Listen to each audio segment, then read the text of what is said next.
Les conséquences du péché partie 2.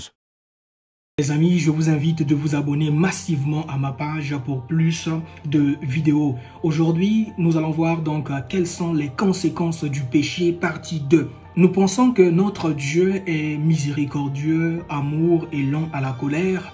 C'est ce qui est vrai d'ailleurs. Mais nous oublions une chose que, outre la bonté de Dieu, notre Dieu aussi est juste. Et la justice de Dieu veut tout simplement dire que chacun de nous récolte le fruit de ses actes.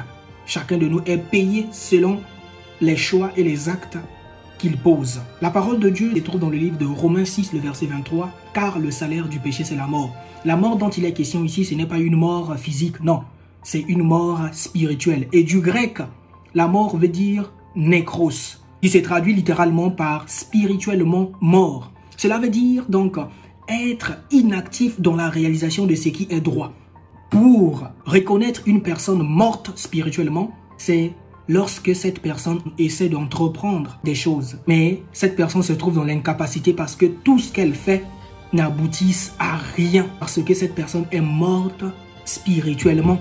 Mais ce n'est pas la volonté de Dieu que ses enfants, ses brebis meurent. La volonté de Dieu est que ces brebis parviennent à la connaissance de la vérité et vivent. L'accumulation des péchés te conduit à un stade de ta vie où tu peux être beau ou belle, bien habillé, tu as tout, tu te promènes dans la rue, tu penses être vivant mais tu es mort spirituellement. Et c'est ce qui est très grave, car le spirituel domine le physique. Si tu es mort spirituellement, tout ce que tu voudras toucher, faire ici-bas, ça n'aboutira à rien.